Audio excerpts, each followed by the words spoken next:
Hello, welcome Patch. I'm your host Paul James. Today I'm joined by Matto Phillips. How are you, mate? Super, super duper. Good to hear.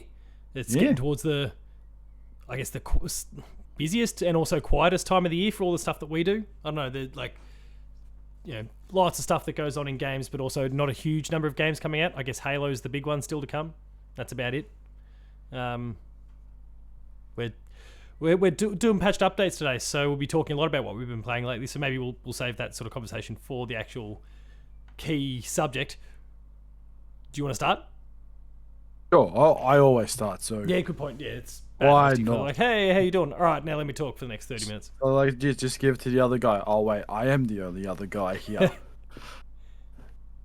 But either way, we always say like, who wants to go first? And we always know it's always me or Damo. But Damo's not here. He's gone. R.I.P. Yes, he's gone to steal the Declaration of Independence. No, he hasn't. Really. Let's just go You through mentioned every. beforehand you've been playing about 4 or 5 games, so what have you been up to? Well, the first one is my journeys. I'm still playing. I don't know if I was playing Yakuza 5 or 4 last time we were having these updates, but I'm on to 5. 4? I might have finished 4. Yeah.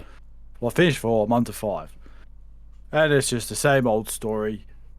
Punch Still people. loving it, Yeah. Well, I did spend 5 hours hunting a bear, which, if anyone's Why played not? Yakuza, they'll understand what I'm talking about when I say I was hunting a bear. So it's one of those things where Is you it had to actually be a bear? there.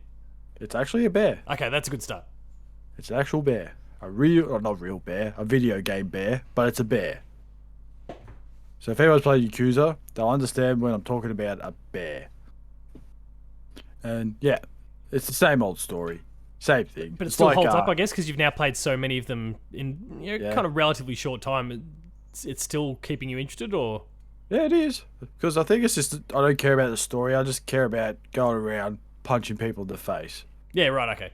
And That that's never gets pretty old. much, never gets old. No matter what. And then this could be a double up between you and me, the next one, which I started playing because it came out, call it last month, this month, whatever you want to call it. The best looking cactuses in the game, Forza Horizon Oh. 5. Yeah, okay, yeah, we've both been playing that. Yes. And it was something you said, I think it was the last patched episode, where you're not a car fan. Nah. I myself am not a car fan. But the thing is, though, It gets you. it gets you. It doesn't really matter about cars. I mean, that like intro to the start of the game was Oh, so how good does good. that look? And the volcano it's and all that sort of great. stuff, like the caldera. Like, okay, that's the shit. Getting, I like that. getting dropped out of a plane and then just start driving, just out of the gun, bang, gone.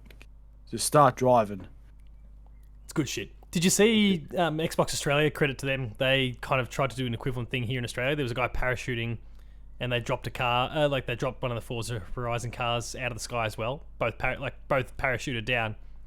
Car hits the ground. He hits the ground a few seconds later. Sprints straight over to it. Gimmicky little. Let's open the boot. Oh look, there's copies of Forza Horizon 5 in there. But then jumps in the car and takes off from there. It was Drives up off. Mildura way. Apparently they did it. Oh, really? Yeah. Well, everyone just goes to Mildura these days, out of all places. Yeah. Oh, well, maybe they just did the drop because it's harsh to say. There's no one around. There's not a lot going on. Not a lot going on, but No offense odd to up our there. Mildura listeners. None of All you listener, because you're out all pushing listener. hay We bales don't and- know. Yeah. What else? I don't know. So what else is there to do up there? I don't know. Drink beer, Yeah. Drink beer, Right. bale hay, and that's about it. bale hay, and herd sheep. I don't know. Good luck to you guys. but like you said, and I'm not swelter the through biggest. 50-degree days. I'm not the biggest car fan either. But I think the best thing about it is not all the cars there are all fancy looking. There's Yeah. your normal standard cars, and then there's me, as anyone seen my Twitter feed of the Reliant Robin, the 3-wheeled car. Oh yeah. I mean, look, yeah, you're right. There's a good mix of cars that kind of allows you to do whatever you want, however you want. Take it super serious. Go for speed. Go for stupid. If you kind of going in with a deliberately shit car, that's fine because everyone else will have that. So you're all on the same kind of plane. It all works pretty well. But yeah, and then you can laugh at it, but you can upgrade it. So my Reliant Robin goes about 250 Ks. Nice. So it just flies. I can't get to roll yet. I haven't figured that out yet. You'll But find we'll a way. get there. You'll find a way. I'll find a way. I'll find a way. But overall, it's great. Just this time around, I'm not following roads. I'm just cutting across the fields. Just don't care. Oh yeah, no, I'm not bothering. For roads. I was like, oh, there's the destination. Straight through the fields, just damage whatever I can. Yeah. Try and get a bit of airtime. I get a bit of airtime, do some damage because you get points for damage. Get points for everything. Everything, kangaroo, whatever the hell a kangaroo is, I've never really figured out what that. They hop. Oh, the hop. Yeah. Of course they hop. Makes all sense now. it. Thought it was for something else, but I'm not gonna go. No, Yeah, it's not that. No, No, it's not that. Okay, it's not because that. they hop. Because they hop. That makes perfect sense. And I've played a little bit of that, not a lot yet, but I get what you gotta do. You can just come to it whenever you want. I know what you gotta do, and I don't care because all I care about is just driving around, having a bit of a race, and that's really it. Just buy just a silly car, which I just did. Next one on my list is the old Mr. Bean car. Nice. I've got the whole set. Wait, is that actually there? I think it is. Yeah, I think it's like the mini. Oh, something that looks like the Mr. Bean car. It's close enough. You can make it yellow. There'll be someone in the Forza community that's created the layout, made the layout of the yellow and whatever. But that's the next purchase, and then onto another Games Pass game because I don't know how long it'll be on here for, which was Grand Theft Auto San Andreas, the Define Edition. Yeah, or from the whatever it's Definitive called. Edition, yeah. Definitive Edition, whatever it is, because knowing Rockstar games on Games Pass, they don't usually stay up. They don't stick around long, yeah. Like it's a couple of months and then they're just gone.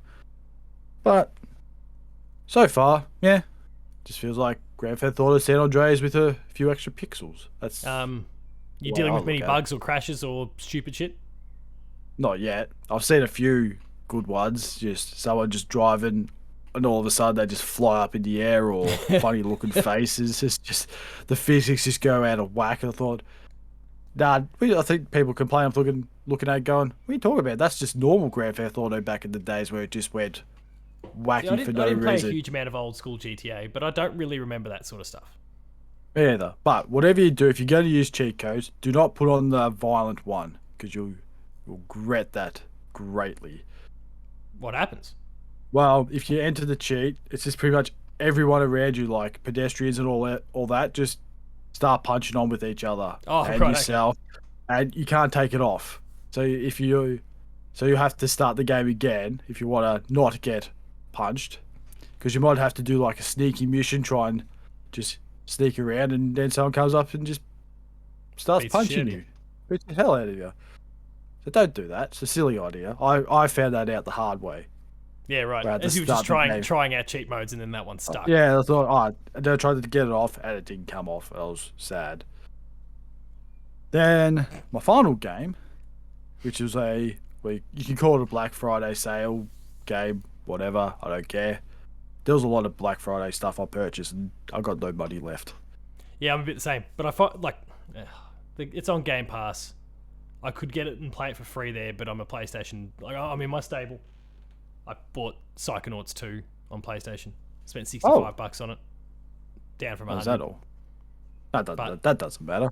But I could be playing it for free on Game Pass. But does it feel the same though? I always find that. I've got it, but I don't think I'd have any problems with it. Like, it's meant to be one of the best games of the year. It's just I'm a PlayStation guy. I played the original on PlayStation. I played Rhombus of Ruin, which is the VR game that's only on PlayStation. Like, I want to finish this, and then they'll screw everything up by making Psychonauts 3, and it'll come to Xbox only. But everything up until my hand is forced, I'll play it on PlayStation. Says the person with the sack boy in the background there that probably no one can see because it's been cropped out. It's just cropped out, but a little sack boy. And what looks to be also, is that a PlayStation 3 controller? Yeah, it is a PS3 controller. This stuff is meant to be off the out of line of sight, but it wasn't for a certain thing coming up. But I'll talk more about that at the end of the show.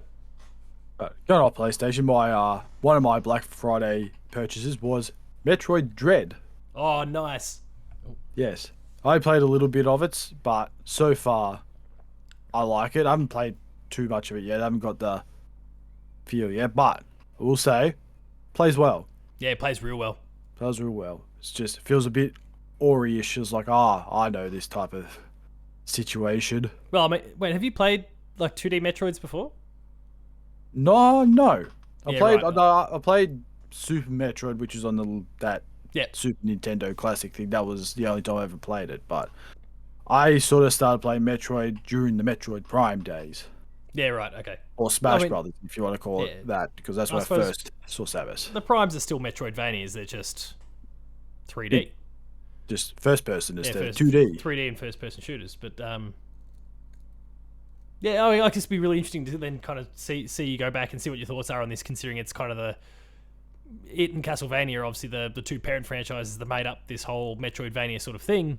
To actually go and play a Metroid that really does kind of like it's a really modern take on what we saw from Metroid in the past. Like, it'd be interesting to see what your perspective is. I'm keen to hear more about that as maybe next month when you finish it.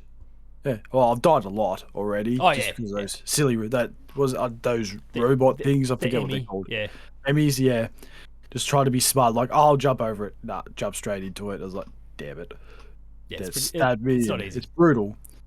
It gets easier later on, though. Well, I'm going around in as- circles at the moment. As your skill set kind of gets better and you kind of learn what you can and can't do and how like their skill set improves as well. Some of them towards the end of are even more mobile, but you've got the gear to get around them and you know what to do. Like, you kind of know how to react. You've learned enough of the environment. It's that sort of stuff that makes it a bit easier later on.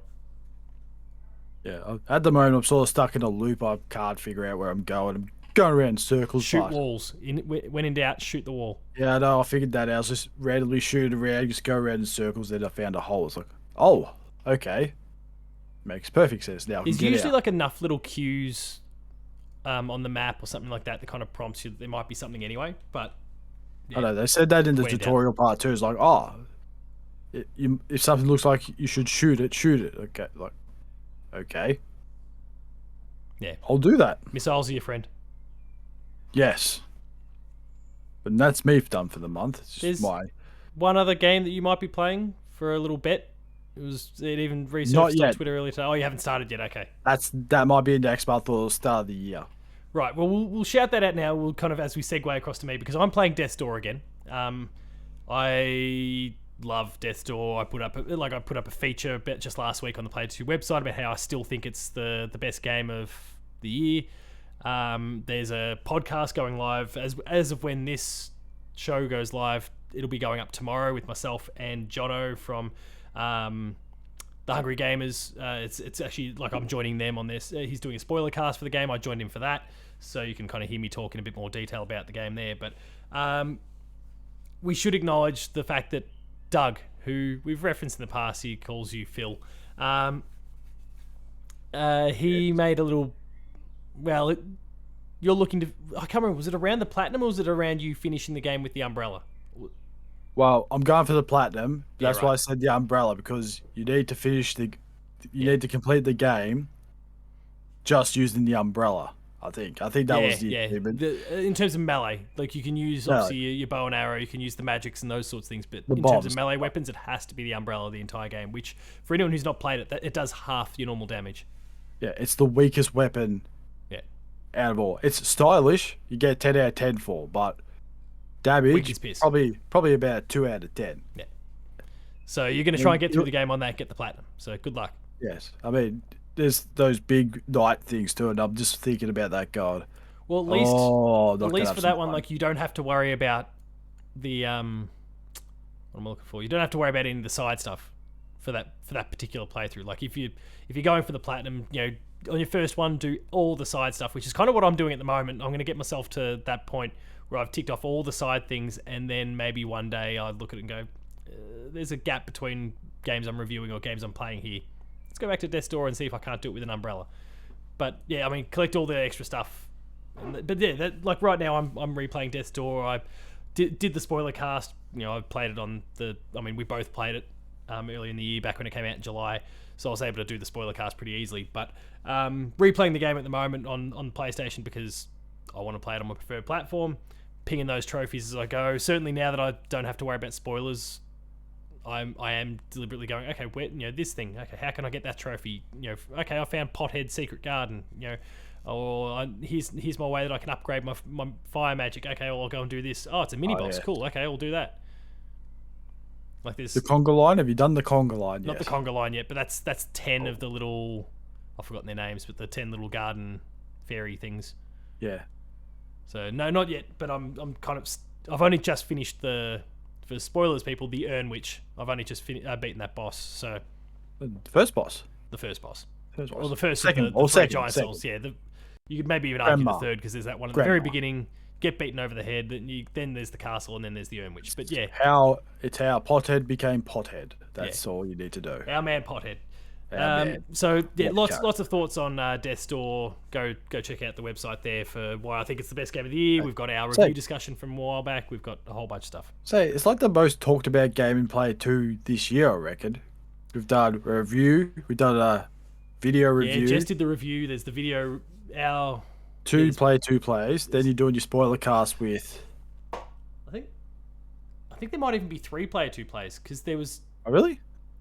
I think we did one for the preview embargo for Death's Door, and then one for the review, maybe. And then I've done one just recently for now that I'm playing it on PS5. So, yeah, we've got you're right, 2 or 3 player 2 plays, a big feature there. Yeah, it's probably the most covered game of the year from us. From a little. What do they call it? Was it an indie or was it just a small? I mean, they're an game- indie, but they've got Devolver's budget behind them, which helps. a small game developer. Let's Yeah. just say that. Yeah, they deserve it. Game of the year You still. you got Deathloop and whatever the other games there are. Metroid Dread, we can put that in because it's Nintendo. But no, we're talking about Death's Door It's because it's good. Gem. It's that It is good. Speaking of games that aren't quite as good, Pokemon Brilliant Diamond, Shining Pearl. I've been playing that again for review, so you can check out my full thoughts on the Play 2 website. But Is it brilliant? it's just boring. Boring Like, Diamond. I understand why. I'm kind of happy that I missed this back when I was younger. I might have actually been completely pushed away from Pokemon outside of just taking a bit of a break, like I was back then. It's fine. Like, it's just nothing. Find a it's just Pokemon, nothing- catch a Pokemon. Yeah. You got a Pokemon. I mean, no, but like the formula's fine. Like, I don't mind the formula because I found my way back from X and Y onwards. But it's just there's nothing really amazing about the world or what the stories they're trying to tell or anything. And actually, no, sorry, I take that back. The story's probably some of the Story? What story? no, Go but to like your even some of the 8 little gyms, stories get a about each badge. little regions. No, but like some of the little stories about each individual little town. As you get there, you kind of learn about some of the stuff that's going on. Like that's kind of more fascinating than perhaps any other Pokemon game so far. But beyond that, it's all just basic. And it's kind of stripped away for they're older games, obviously. It's stripped away some of the modern things that have come in since that have really improved the Pokemon games. So those sort of little variables are taken out as well. It's a bit of a shame, but like it's still enjoyable. Like if you like Pokemon, you'll enjoy playing Brilliant Diamond and Shining Pearl. Like I enjoyed myself playing it. I think I still gave it a B. So I mean, that's like a 75 on Metacritic. Like it's a good game, but it's just Boring. it's bland. It's just Pokemon. It's more of the just a same. Pokemon game. Pokemon the game. We touched on it last time. I think I hinted at the fact that I was playing it. I don't think I was able to officially say anything. Unpacking. So the local product there, where you're basically unpacking this person's life as they move around from house to house to house. Really, really fascinating story there. Absolutely one of the best games of the year. Definitely worth checking it. Like the way like you can kind of piece together your own story, but also the story they're trying to tell from just how you unpack the boxes and where you assemble everything and what things you're kind of plucking out. Like, there's almost a reach in the bucket and what are you going to get sort of mentality of the whole thing. But yeah, lucky dip. Thank you. That's what I was looking for. Obviously, you're eventually going to pull everything out, but it's just the way you kind of assemble it and like how much of yourself you inject in that. Like, well, I would do this. I would put this here, and here. But then the game might say, well, no, sorry, that doesn't belong there or whatever. Like, there's a little guiding hand. For the most part, it's pretty loose, but there's a little guiding hand that steers you towards, well, certain things need to be in certain rooms and maybe certain things can't be on the floor or what. Like you can't, you got to put certain things roughly in the certain ballpark, but then the rest is completely up to you. And it's really fascinating. It's only a couple of hours long. It's a nice short bite-sized thing. Still a little hard to believe that it's coming from the same team that did Assault Android Cactus a few years ago. Like twin stick shooter, awesome one, by the way, if you've not played it. But yeah, it's a hard pivot, but it's an amazing game. So definitely go check that out. I'm just chipping away at the moment. KOTOR, now that it's come to Switch. I got sent a code. And thoroughly enjoying playing it so far. But I never played KOTOR back in the day. Yeah, okay, I got you now. So you're trying to figure out what the hell's KOTOR again? Yeah. Star Wars Knights of the Old Republic. Yeah, I got it. Yeah. Enjoying that. Elden Ring. I played the speaking of acronyms. I played the CNT, which is not the best acronym in the world. The closed network test. They gotta really change it, especially in Australia. You gotta change that. Exactly. People are just gonna laugh at that. I played it for preview coverage for the site, and you can go check out my preview there. And I speak incredibly highly of it. It's going to be an amazing game. Anyone, if you love your Souls games, you're going to love this. I was hoping that the game would be more accessible than it is. Like, I thought the open world thing and the fact that they're really leaning a bit more heavily on multiplayer might have just given me some more opportunities to potentially succeed. The game is, and I did. Like, I could feel myself getting better at it, which was nice. But I think there's still going to be, the barrier's just going to be too great for me to climb over. I think, unless I can really find a group of 2 or 3 people that are like they're Soulsborne veterans and they're willing to just take on a 3rd or a 4th that they can just kind of. Do we just get a whole heap of Soulsborne noobs and just see how bad it all goes? That could go really well. No, not really. So if the likes of Max from the Pop Cultures, for example, Max, if you're listening, or any other Souls people are listening and want to carry me through when the time comes, then sure, I'll tag along. But otherwise, I don't. It's brilliant, but it's still not for me, I guess, is maybe the easiest way I can summarize it. While I'm kind of going through other games that there's some coverage for on the site already. In fact, wait, is there any that I haven't? No, in fact, all of them have been for coverage, so that's just some that I can maybe breeze through fairly quickly. Skyrim, I've been replaying it because I got sent a code thanks to Doug and Jade, and they shot me a code for the PS5 Anniversary Edition. A new one, the Arrow in the Knee edition. Yeah. I've got a feature coming up on the website. It may even be live now by the time this episode goes up, where there's been 11 different versions of Skyrim since it came out 10 years ago. We thought The Last of Us was that bad, or Grand Theft Auto 5. I guess not 11 editions, but there's been like 11 mods, 11 different versions that I could reasonably review. Like, they're different from one another. Like, even right down to say like the original launch, where the 360 versus the PS3, and the fact that the PS3 version's a dead set joke because Bethesda couldn't get their head around the save system with the PS3. And so, like, because with Skyrim and, I mean, more and more RPGs, but Skyrim specifically back in the day, Fallout had the same issue to an extent. Like, everything you do, if you move something, that's saved in memory. Like, if you leave a door open, it's saved. It's saved. Like, everything is saved. So the save games would become massive. Oh, right. And okay. Not that it was, like, fill up your hard drive space or anything like that, but in terms of the way that the PlayStation read the data, it couldn't do it right. The 360 didn't have that issue, so that, like, I've got like the little player 2 review box, and then I've got a grade for the I talk about the original launch, a grade for the PC, the 360, and the PS3 version. Then when future editions came out, I've got a review score for the VR edition. I've got a review score for the Switch version. I've got review score for the most recent one. What I just called again, the Anniversary edition. All that stuff. Like, I had a bit of fun putting it together. It should be up on the website very soon, if not already. Go check that out. And at the end, they're reviewing the Anniversary edition. So enjoy. Nickelodeon All Stars, the Battle Royale. I think we did Smash talk about Brothers this last month. Yeah. I played it a little bit just to tick off a few trophies, and that's about it. Now there's nothing else redeemable about the game, so piss off. It's shit. Last time we recorded an episode, I was playing Guardians of the Galaxy. I've now finished Guardians of the Galaxy. Guardians of the Galaxy is way better than I think any of us expected it to be, given how the trailers kind of presented. I gave the game a B+ in my review, and it's perhaps the best B+ game I've ever played. Like, you could I know that's a weird sort of a thing, but like It's the best B plus game I've ever played. it's like it just ends up on a score on Metacritic, and I can't help how it converts it. But like it's just better than that. I don't know, like the things that I knocked it for. It's a high B plus. Yeah, I guess it's a high B plus. It's that close to an A minus in the 90s that it's not funny, but like just endearing, as I think people expect from Guardians of the Galaxy, with the the characters and the cast and the way they all interact. I guess one of the drawbacks is the combat is good, but they start throwing big gauntlets of enemies at you at the end, so you just start going through wave after wave after wave a little bit, and that gets a bit frustrating, I suppose. But the story is really engaging. It keeps you hooked, so I had a great time with that. Story of Seasons I've just been chipping away at because I like farming sims. And then two most recent ones. One that I've got a review out for, one that's still got a review on the way.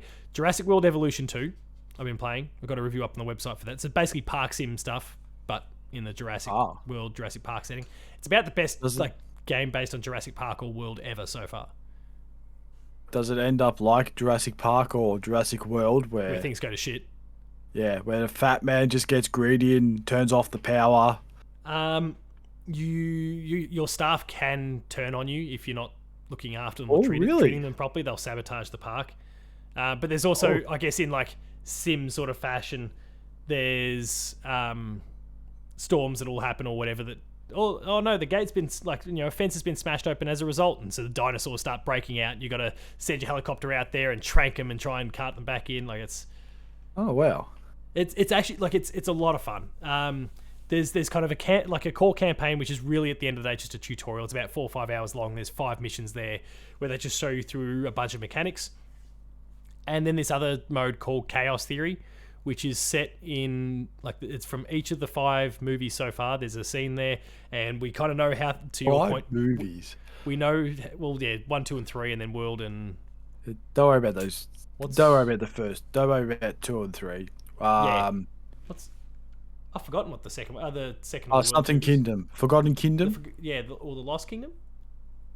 They got the Lost Worlds. Let's just have a look. Yeah, you can look it up for me in the meantime. But Jurassic World. Basically, like they've got we know that in each of these movies things go to shit, and I think that's going to be the case with Dominion, the new one that comes out next year. Did you see the prologue thing they put out? Yeah, Fallen Kingdom. Fallen Kingdom, yeah, where the kid's eating popcorn, and I'm going to take a guess that the poor kid gets eaten, or the kid's popcorn gets eaten. We don't know. It cuts off before we get to the fate of that little kid. The T-Rex might just want some popcorn. We don't know. Yeah, who knows? Just a bloody bully. I mean, shit's gonna get real straight from out the gate there with the dinosaurs already out and about. But it's not a smart idea. Let's be honest. You probably should put that T-Rex in a cage somewhere. Makes it feel pretty good over here in Australia. Like the only ones we're gonna cop are some of the flying ones. We just shoot them out of the sky. Do we? I mean, how's the T-Rex gonna get over there?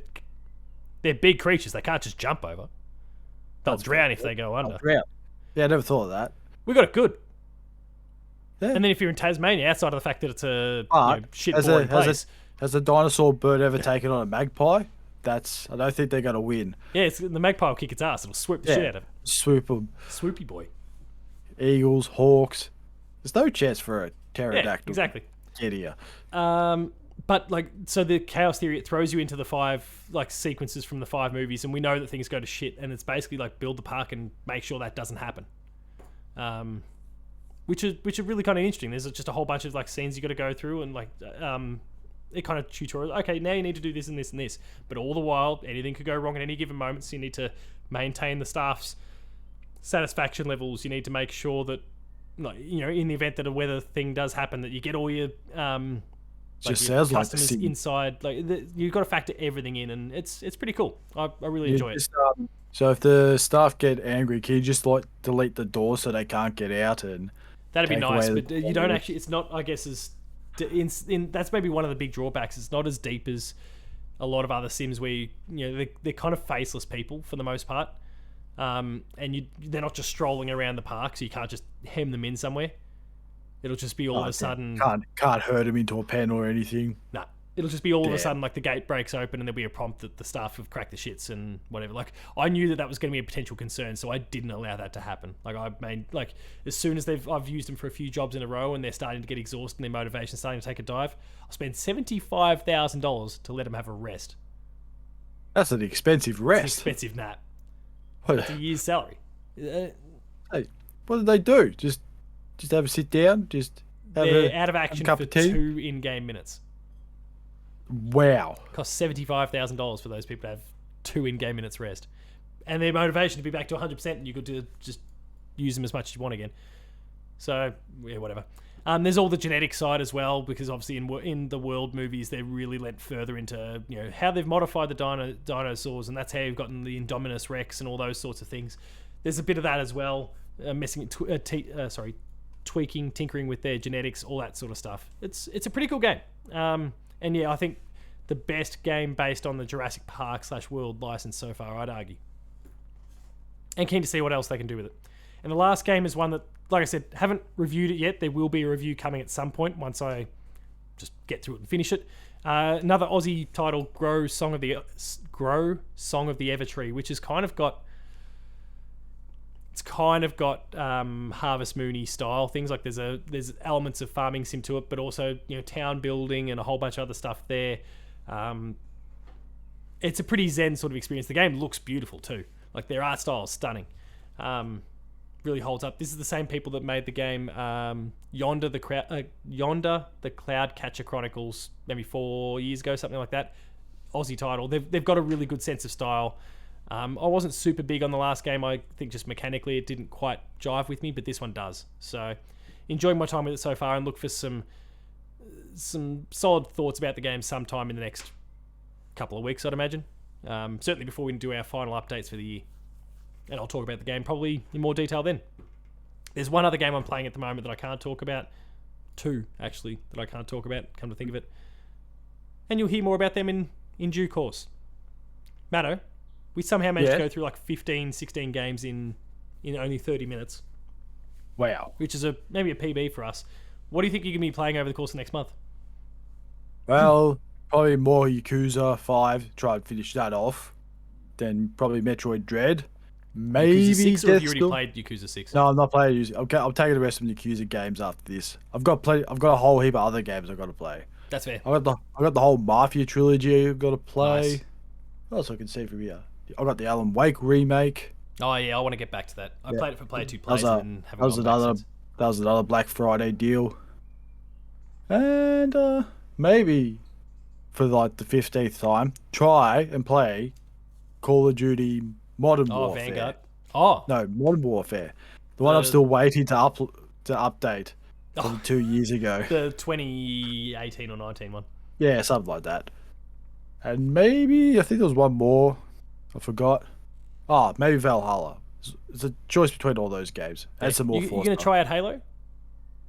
We obviously touched on it last week when we were doing our Gears episode, which I assume probably Gears should. 3 would have been something that you counted in this month as well, since you played that a little Oh, bit. no, I didn't play 2, but I played an hour of that, so I didn't really Yeah, okay, not enough. Fair enough. count it in. And I Do played you it reckon for, you'll give still Halo good. a go? The Possibly. campaign? Possibly. Might as well. Free. Yeah. It's free. I've already got it on disc as well. That was before I got Games Pass, but I have Games Pass. So why not? Yeah, try out Halo Infinite. Why not? Or the first one. Or you're going to go back to square one.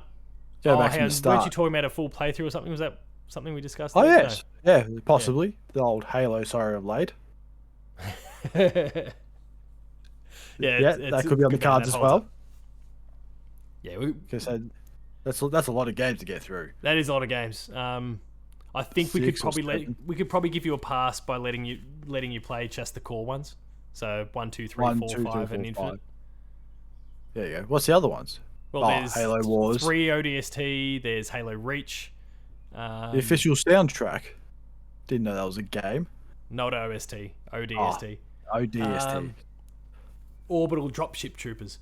And yeah, there's the Wars games, but I think everyone would give you a pass on that one. That's a hard switch, and Finally get to drive the Warthog everyone keeps talking about. yeah. Oh, you get to do the Warthog sequence at the end of Halo 1. Holy shit. Yeah, okay, that'll be a thing. I look forward to it when the time comes. And yeah, at least you don't have to spend a cent on any of them. I have Games Pass. For me, those 2 games that I referenced before, plus Grow that I'm playing, and I don't really know what else. Like, I'm keen to kind of go back through the pile a little bit. There's a lot of games. Like, I had a big thing on my notes, like my notes screen on my phone, that was all the games that I wanted to play between, month by month for the year. There's people might be able to see, like, there's dots, there's ticked dots, but there's a lot that are unticked. What are unticked? Oh, actually, I've scrolled into 2022 there, but like I can tick off Pokemon. Great, November's done. Like there's still stuff I want to get to. So things like Alan Wake that you mentioned, Far Cry 6, I want to still finish because I didn't have to actually play that for the full proper review. There's a whole bunch of other games there along the way that I'd either like to start. Psychonauts 2, now that I've bought it, I'll play it. 12 Minutes is coming to PlayStation, so I'll probably be a moron and buy that there. And maybe get frustrated by the shitty story and the twist at the end, the gross twist at the end that I've already had spoiled for me. I say enjoy going in loops a lot. Yeah, and getting really angry at why this is the year of the loop, though. Between like that, Forgotten City, Deathloop, Returnal. There's heaps and heaps of it. So it's the year of the time loop. Good luck to them, I guess. Maybe one of them will win Game of the Year. No. Sorry. Yeah. I'm pretty sure Death's Door. It was not even nominated for Game of the Year. I'm disappointed. Keighley screwed us. Bloody stupid AAA games. Which, I guess, speaking of Keighley, look forward to next week where we'll be doing our predictions for the Game Awards. When that episode goes live, the Game Awards will then be about 2-3 days after. So we might have a bit of info in our back pocket at that stage. A few things might have already been announced that'll be there. But it's, I mean, you've referenced it in the past. Like, that was the episode where we got our predictions pretty like we nailed them really well last time, and we almost questioned. And we'll just take random guesses at people, like, who's the best commentator? We went with the funniest name possible, and they won. Yeah, it was just like there was the obvious ones, which was The Last of Us Part 2. That was for Game of the Year. Best sports game. Well, everyone thought it's like FIFA or something. We just thought, nah, screw it, let's go Tony Hawk. I think even Game of the Year, this will be a struggle. I don't think there's an obvious Game of the Year out of that batch either. No way. There's so many people that are lobbying for other games. So. Yeah, Death's Door. Death's Door. It's not even there. But I mean, even amongst the, what is it, 5 or 6 that are there, there's like, I don't think, it's a bit like 2019 where there wasn't like a clear, obvious front runner. And that's how, like, I mean, I think that's how Sekiro won in the end. Oh, Shakira, yeah. But, like, there was people pulling for Control, there was people pulling for Death Stranding, there was people pulling for this and that, and then Sekiro kind of swept through. It was almost like they all negated each other, and Sekiro just came Steve Bradburying through. And not the same with, what was the other year? Spider-Man, Red Dead. There was no one Bradburying through there. Like, no Brad. That was always a 2-horse race between God of War and Red Dead, and it was always going to be a matter of Boy Simulator. I forgot about Boy Simulator. That's another game I've got to play as well, which it's been sitting in my. That's 2022 for Ragnarok. So that's been sitting in my pile for about 3 years. Yeah, you gotta tick that shit off. Yeah, I know. All right, one of the many other games. We'll wrap things up there. If you enjoyed this episode of Patch, please be sure to like, share, and subscribe. All the buttons down below, and hit the notification bell. That way, you're alerted to every new video the moment it goes live on the channel. That includes more episodes of Patch. More episodes. Lost Player two plays. I almost jumped into the podcast section. I was talking about the Pixelcast. Player 2 plays, Gamer School, and a whole bunch more. There's some awesome stuff there, so please subscribe and go and check it out. Visit the website, player2.net.au, for reviews, previews, opinion pieces, news, features, links to the podcast series Patch, the Player 2 Pixelcast, and Dev Diary. I've referenced a few features that I've been working on there. There's one other feature that I'd like to shout out quickly. At ACME, the Australian Centre for the Moving Image in Melbourne, just this past weekend, RMIT had an exhibition there of a whole bunch of student projects. There's about 11 different student projects. I dropped in to go check it out on Saturday. Unfortunately, found myself caught up in the protest that was there too, which was not great. Having to walk back to my car, stuck in a car park, by the way, and the streets chockers with a bunch of dickheads protesting. But I've got my kids with me kids and wife with me at the time as well. Son on my shoulders asking questions about why all these morons are in the street, but Well, he didn't use the word Well, morons. it's probably It's good three. example. You point out, get your kids, hey, see that, son? Don't be like that. I said they were silly people having a loud party in the streets. I hope very, he bought it. Oh, very good. I hope he bought it. Nah, totally brought it. But it was very depressing that my kids had to see that. But anyway, I've put together a feature based on that, and in Player 2 plays action this week, there's going to be a dump of about 11 Player 2 plays this week, just specifically around that. I'm playing every single game, recording them because you can play them at home until the 5th of December. You can actually download them off the Acme website and try them out. So there's some cool stuff in there. They're all student projects. They're rough around the edges. Some have prioritized different things. Like there's one game there that was just absolutely phenomenal in terms of the visuals and the graphics. And the physics. But there's basically no game there really. So you can kind of see how there's proof of concept in some ways, and then there's nothing else around it. And others they've kind of focused on a story, and the visuals are really primitive. There's a whole bunch of kind of different little factors that are going on, things that need to be considered. But this is kind of the future of game development in Victoria that's displaying some of their best work. So go check all that out, and I'll cobble together a feature on the website that displays all of it for you. That was the website. We're on Patreon, patreon.com/player2. Player2AU. Kicking a few bucks at lower tiers, early access, higher tiers, monthly episodes. Protesters are throwing you off. I've completely lost myself. And finally, there's Twitter. Matto_Phil. Paul James Games for me. The website's Player2AU. And until next week, thanks all for watching. We'll see you later.